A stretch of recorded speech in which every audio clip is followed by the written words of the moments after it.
యాక్చువల్గా అండి 'కొత్త బంగారు లోకం' తర్వాత ఈ సినిమా అని అనుకోలేదండి. ఓకే. ఆహా! వేరే చాలా ఐడియాస్ ఉంటాయి కదా! ఏ ఐడియా చేద్దాం, ఎలా చేద్దాం అని అనుకుంటా ఉన్నాను అనమాట. కానీ తర్వాత సంక్రాంతికి ఇంటికెళ్తున్నాను. హ్మ్. కరెక్ట్‌గా దుర్గగుడి దాటుతున్నాను. అప్పుడు మార్తాండ వెంకటేష్ గారి నుంచి ఫోనొచ్చింది. ఓకే. ఇలాగా నాగార్జున గారికి ఏదైనా కథ ఉందా అని.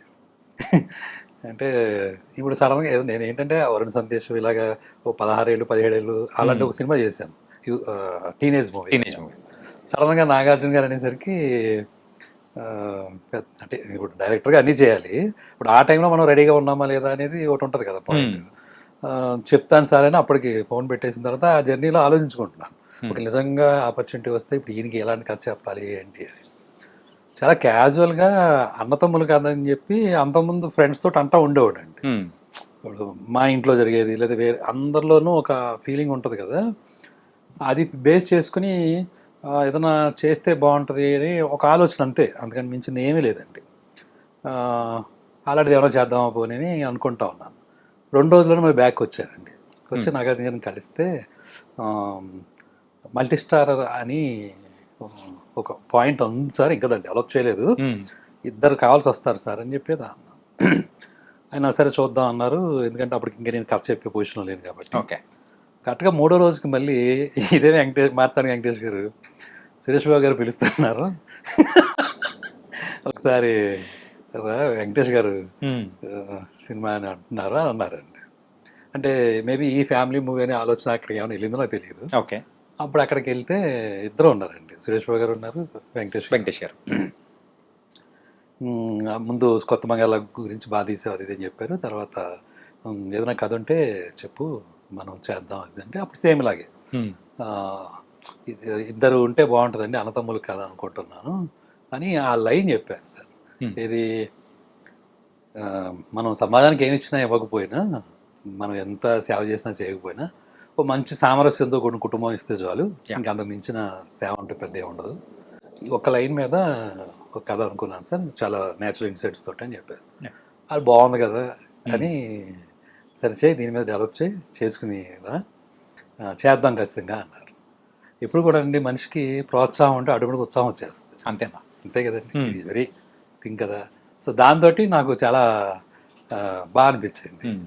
వెంటనే దిల్రాజు గారు కంట్రీ క్లబ్ ఏదో ఉంటుంది సార్ సికింద్రాబాద్ దగ్గర, అక్కడి నుంచి కాల్ వచ్చిందండి, ఒకసారి రా అని చెప్పి.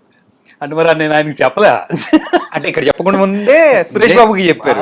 మార్తాండ వెంకటేష్ గారు రమ్మంటే నేను వెళ్ళాను. అసలు ఎంత జరుగుతుంది అనుకోలేదు కదండి. నేను 2వ సినిమా మళ్ళీ రాజు గారికే చేయాలి. ఓకే.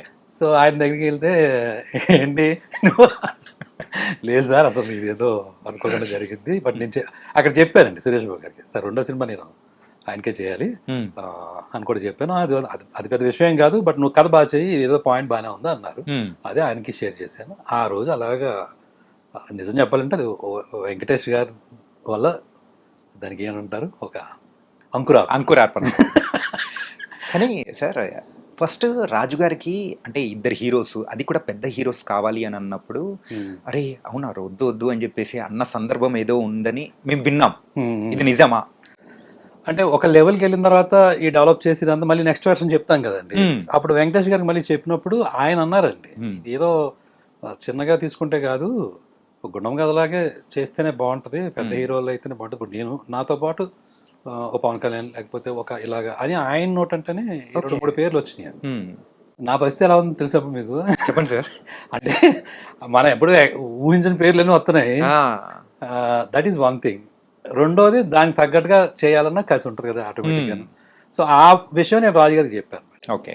ఇలాగ వెంకటేష్ గారు కూడా చెప్తున్నారండి, సో మనం దానికి తగ్గట్టుగానే నేను సినిమాలో ఉందండి ఆ విషయం ఉంది, దాందే ఉంది, నిలబడుతుంది ఖచ్చితంగాను చేద్దామని అంటే అప్పుడు కుదురుతుందో లేదో, ఎందుకంటే చాలా క్లాషెస్ ఉంటాయి కదండి ఇంకా సాధారణంగా బిలీఫ్ సిస్టమ్స్లో. కానీ సార్ మీరు ఆ మూవీ ఇద్దరు స్టార్స్తో తీయక ముందు కంపేర్ చేసుకుంటుంటే ఒక 10-15 ఇయర్స్ ముందు వరకు కూడా ఒక ఇద్దరు స్టార్స్ కలిపి చేసిన మూవీస్ చాలా అంటే రేర్ ఏదో క్యామియో ఇచ్చేసి వెళ్ళిపోవడం అనేది చూస్తాం తప్ప Hmm. అది ఇద్దరు స్టార్స్ ఉండి చేయడం అంటే అప్పట్లో పెద్ద హాట్ టాపిక్ అనేది కూడా నడిచింది. అదే ఓ మీ మీద కూడా ఒక స్పెక్యులేషన్ అనేది కూడా ఊహించని అంటే రీతిలో పెరిగిపోయే ఉంటుంది కదా అదే ఆ సిచ్యువేషన్ హ్యాండిల్ చేయడం, అది కూడా సెకండ్ మూవీకే. అంటే అది ఎప్పుడు ఆ ధైర్యం వచ్చిందంటే మహేష్ బాబు గారు ఎప్పుడైతే వచ్చారో నాకు అసలు చాలా ధైర్యం వస్తుంది. ఎందుకంటే ఆయనతోటి సినిమా చేసిన అనుభవం వాళ్ళు చెప్పాలండి. ఓకే. వాళ్ళకు తెలుస్తుందండి ఆయన అంతా ఎలాగా చూసుకుంటారో, ఎలాంటి బలాన్ని ఇస్తారనేది. సో దట్స్ సరే, ఏం చెప్పొచ్చారు సార్ మహేష్ బాబు గారిని? ఏం చెప్పి ఇది అది అది అది చాలా విచిత్రంగా జరిగిందండి. మళ్ళీ రాజుగారి దూకుడు సెట్కి తీసుకెళ్లారు. ఇలా మహేష్ బాబు గారికి చెప్పాను అని చెప్పేసి నాకు ఇంకా ఇంకా బాగా అనిపించింది అండి. ఓకే, ఎందుకంటే ఆ కథ ఊహించుకోవడంలో వెంకటేష్ గారు మహేష్ బాబు గారు బాగుంటుంది అని చాలా కాన్ఫిడెంట్గా వెళ్ళాను. చాలా 15 minutes చెప్పానండి అంతే. ఓకే. చిన్న చిన్నగానే చెప్పానండి. ఈ సినిమా ఏంటో విచిత్రంగా అందరికీ కొద్ది కొద్దిగా చెప్పడం ద్వారానే ఓకే అవుతూ వెళ్ళిపోయింది. అంటే కంప్లీట్ స్టోరీ అసలు అంటే కంప్లీట్ స్టోరీ లేదని కాదు, అంటే ఫస్ట్ చెప్పేటప్పుడైనా కానీ అంటే ఆయన కూడా 15 minutes చెప్పారండి. ఇలా అన్నతమ్ములు ఈ మధ్యలో ఉన్న బాండ్ ఏంటి, మెయిన్ కాన్ఫ్లిక్ట్ అండి. అది బాగా నచ్చిందండి మహేష్ బాబు గారికి. అంటే అది ఏదో చాలా పెద్ద విషయంగా ఉండదండి, అది లోపల లోపల ఉండే విషయం అది. దాన్ని అప్పుడు ఎప్పుడైనా ఎవరైనా ఎలా చూసుకుంటారు ఒక ఆర్టిస్ట్గా, ఆయన ఓకే ఈ పర్ఫార్మెన్స్ స్కోప్ ఏంటి, ఇది చాలా డిఫరెంట్గా ఉంటుంది అని ఒక పాయింట్ ఉంటుంది కదండి. ఇప్పుడు విలన్ అనేది లేకపోతే కాన్ఫ్లిక్ట్ అనేది బయట పెద్ద పెద్ద బాంబులతో చేసేది ఉంటుంది, గుండెల్లో డైనమైట్లు పగిలేది ఉంటుంది.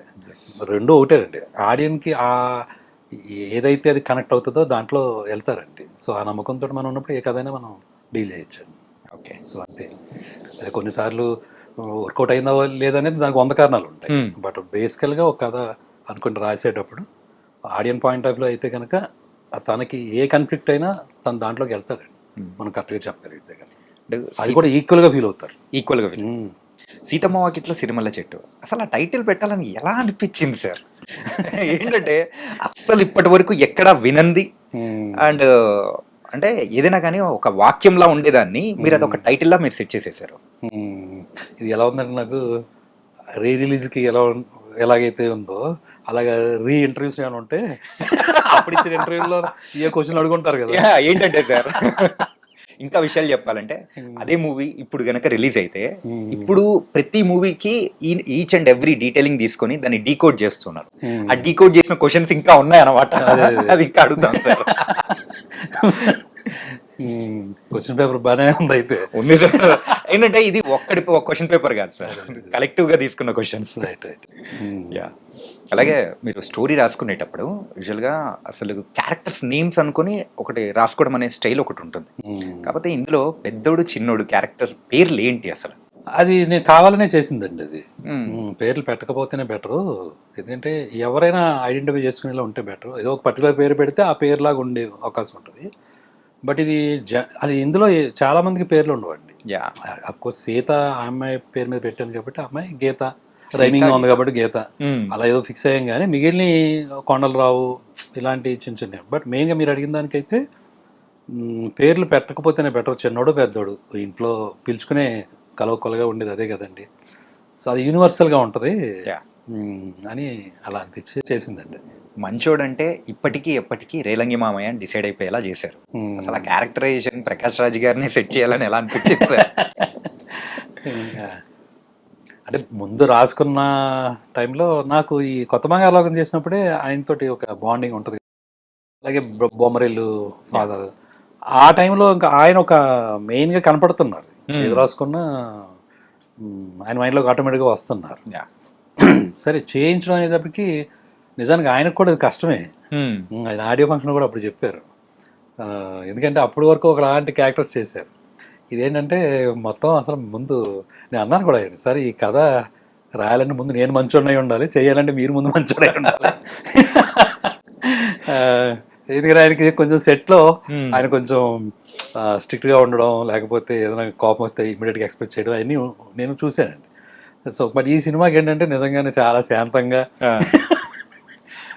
ఎక్కడ పడితే అక్కడ అలా కూర్చొని అలా చేసుకుంటూ వచ్చారు. అదే ఆ క్యారెక్టర్కి ఆయన ఇచ్చిన విలువ, దాన్ని ఆయన తీసుకున్న విధానం. బేసికల్గా ఏంటంటే ఆ క్యారెక్టర్లో ఉన్న డెప్తేనండి. అంటే నమ్మాలి ఇప్పుడు సాధారణంగా ఏంటంటే మనం లోకంలో 100 రకాల ప్రాబ్లమ్స్ ఉంటాయి అందరికీ. మనలోనే చాలా ఇంటర్నల్ డీమాన్స్ ఉంటాయి, మన వికారాలు అంటాం కదా. బోల్డ్ 100 రకాల శత్రువులు ఉంటాయి, మన లోపలే ఉంటాయి. అవన్నీ దాటి ప్రవర్తించడం అనేది కదా మనం చేసే పని. రోజు ప్రతి ఒక్కరు చేసే ఎక్సర్సైజ్ ఇదే. యా వాళ్ళు ఎదుర్కొనే ప్రాబ్లమ్స్ దగ్గర ప్రతిసారి మళ్ళీ ఆ టేప్ని ఎంత ప్రాబ్లం ఉన్నా మళ్ళీ మనల్ని మనం చూసుకోవడం మొదలు పెడతా ఉంటాం. బట్ ఈ అన్నిటికీ ఒక సొల్యూషన్గా చెప్పాలి అంటే బేసికల్గా మనిషి అంటే మంచోడు కదా లోపల. ప్రతి ఒక్కడ ఇప్పుడు తపన ఏంటండి, మనం చెడ్డగా కనిపించినా లేకపోతే మనం ఒక తెలియకుండా మిస్టేక్ చేసినా మళ్ళీ దాన్ని రికవర్ చేసుకుందానే ట్రై చేస్తూ ఉంటాం కదా. రైట్. లైఫ్ అంతా జరుగుతూ ఉంటుంది కదా ఈ ప్రాసెస్. దట్ మీన్స్ మనిషి అంటే ఖచ్చితంగా మంచోడు అయితేనే ఆ పని చేస్తూ ఉంటాడు. యా పైగా అందరూ భగవంతు స్వరూపులు అన్నప్పుడు మంచోడు కాకుండా ఎందుకు అవుతాడు? సరే, ఆ డెప్త్కి వెళ్ళి చూసినోడు ఎవడో చంద్రుడు ఎవడో అంటే మనకి దగ్గర ఆన్సర్స్ ఉండవు, అదంతా వేరే సబ్జెక్ట్ అది. బట్ వన్ బిలీవ్స్ అంటే నేను నమ్మాను అంటే అప్పుడు నేను మంచిగా ఉంటే ఆ టైం మంచితనం కూడా బయటకు వస్తుంది అనేది ఆ క్యారెక్టర్ నమ్మిన విషయం అనమాట. అంటే దీనికి సంబంధించి కూడా మీరు క్లైమాక్స్లో ప్రకాష్ రాజ్ గారితో ఒకటి చెప్పిస్తారు. ఏంటంటే ఇక్కడ ఉన్నాడు పేదోడై ఉంటాడు, డబ్బులు ఉన్నోడై ఉంటాడు, చిన్నోడై ఉంటాడు, పెద్దోడై ఉంటాడు, కానీ నేను మంచోడిని దేవుడా, నాకు మాత్రం నన్ను కాపాడు దేవుడా అని చెప్పేసి అది చెప్పిస్తారు. అదే ఒక్కసారిగా గుండెల్లో ఎట్లా అంటే సార్ దీనికి ఒక చిన్న ఫ్లాష్ బ్యాక్ ఉందండి ఏంటి సార్ ఈ డైలాగ్ రాయటానికి.